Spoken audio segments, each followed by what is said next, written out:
Retorika itu mudahnya definisinya ya bagaimana kita menggunakan bahasa untuk mempengaruhi orang lain. Ini kalau bagi kaum sofis ini nilainya sangat penting. Karena mereka aktivitasnya di situ. Orang-orang sofis itu kan pekerjaannya dalam tanda petik ya menjual ilmunya. Maka bagaimana caranya orang tertarik menerima kebenarannya? Nah, disitulah gunanya retorika. Nanti orang-orang sofis termasuk Protagoras ini kalau tentang retorika punya dua strategi. Yang pertama namanya eristik, yang kedua namanya antilogik. Eristik itu membuat argumen yang dipakai untuk menang debat. Jadi bagaimana caranya berargumen agar menang atas lawan debat. Tujuannya bukan kebenaran. Kebenaran itu nanti belakangan. Yang penting sekarang pas aku debat, pas ada yang bantah pikiranku, pas ada yang mempertanyakan gagasanku, aku bisa jawab dan menang. Nah, ini namanya eristik. Jadi kemampuan membuat argumen sehingga menang debat. Itu para filosof zaman itu senang sekali dengan perdebatan. Maka kaum sofis punya teknik khusus namanya eristik. Gimana caranya menang debat. Jadi filsafat tidak lagi bagaimana mencari kebijaksanaan, tapi bagaimana menang dalam perdebatan. Tidak lagi mencari pencerahan, tapi bagaimana menaklukkan lawan debat. Kalau bahasanya Aristoteles, eristik ini adalah the dividing in argument. Jadi pertempuran yang kotor dalam berargumentasi. Tujuannya apa eristik ini? Eristik ini tujuannya making worse argument seem better. Membuat argumen yang jelek jadi baik, jadi kuat. Jadi sebenarnya itu argumen itu tidak masuk akal. Argumen itu rusak, argumen itu kacau. Tapi kalau orangnya pinter, argumen yang tidak masuk akal, argumen yang kacau, argumen yang tidak karu-karuan tadi jadi baik, jadi kuat. Entah dengan polesan apa, rasanya itu lemah loh argumen itu. Tapi ternyata bisa jadi kuat. Jadi making worse argument seem better. Itu lewat retorika tadi. Nah, ada lagi teknik kedua. Teknik kedua ini namanya antilogik.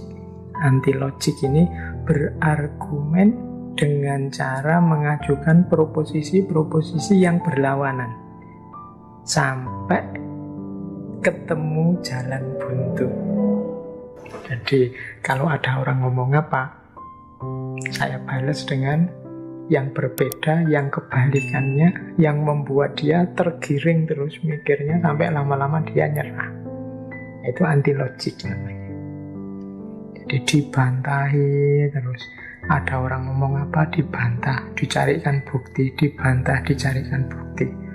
Katanya sayang, tapi kok enggak pernah kirim WA misalnya. Wah, dibantah, saya enggak kirim WA, tapi kan saya ini, kalau melakukan itu, apa ya itu buktinya cinta? Kalau terus pokoknya dibantahi terus sampai orang buntu sudah jalannya. Katanya peduli, tapi kok tidak melakukan ini, tidak melakukan itu. Sudah kok itu dilakukan dengan jalan lewat jalur ini, lewat jalur itu.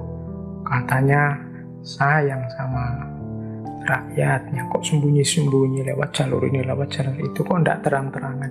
Sudah kok terang-terangan, hanya saja sampai tidak baca. Katanya terus begitu sampai orang buntu sudah.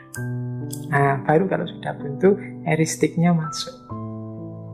Argumen yang tadi lemah sekarang kelihatan kuat. Nah, ini pinternya retorika. Wis teman-teman bisa belajarlah dari, kalau di TV-TV itu kan sering ada program-program yang orientasinya menang pada lawan bicara atau debat. Nah, ini monggo yang tertarik ya untuk latihan debat menggunakan retorika. Jalannya harus retorika. Tujuannya retorika itu persuasi. Jadi persuasi itu kata yang punya daya paksa. Mau tidak mau harus saya akui sampean benar, harus saya akui sampean menang, harus saya akui sampean yang lebih unggul. Itu berarti sukses sudah retorikanya. Nah, itu persuasi. Makanya orang-orang sofis suka sekali dengan retorika ini. Kita yang tidak pinter retorika, merasa yang disampaikan itu sangat penting, substansi, ternyata hanya kembang-kembangan logika, hanya pembuletan-pembuletan dalam berpikir. Apa pembuletan itu? Membuat bulet, membuat rumit. Karena manusia itu kan sering terjebak sesat pikir, kalau semakin rumit berarti semakin canggih. Semakin susah dipahami berarti semakin ilmiah, semakin filosofis. Oh, itu bisa dipakai trik ini, jenis retorika juga. Biar teman-teman menganggap saya orang pinter, terus ngomongnya tak ilmiah-ilmiah kan, tak filosofis-filosofis kan, tak bikin bulat dengan istilah-istilah canggih yang saya sendiri tidak paham. Tapi pokoknya ngomong wae dengan istilah keren itu. Wah, terus orang kagum dengan saya. Wah, wong pinter ini mesti, orang canggih ini mesti. Nah, itu jenis retorika juga. Ini kan tidak substantif, wong cuma kemasan kan kata-kata itu, bukan inti kebenarannya. Tapi orang jadi percaya gara-gara dikemas dengan retorika-retorika tadi. Nah, tujuannya persuasi. Orang menganggap kata-kata kita punya kekuatan, punya daya paksa. Kuncinya retorika itu namanya kairos. Jadi, apa kairos itu? Mengatakan sesuatu dengan kata-kata yang pas di waktu yang pas. Itu orang pointer sudah. Ahli retorika itu tahu kapan saya harus mengatakan ini dalam situasi apa. Jadi orang yang ngerti retorika itu tidak semua amunisi argumennya diobral. Dia biasanya lebih taktis untuk melihat kapan saya harus ngomong, kapan saya harus diam dulu, dataku yang ini keluarnya kapan. Nah, itu orang ahli retorika ngerti yang seperti itu. Dan ini juga yang disarankan oleh Protagoras kepada murid-muridnya. Jadi murid-muridnya diajari untuk berretorika. Karena ini bekalnya akademisi zaman itu.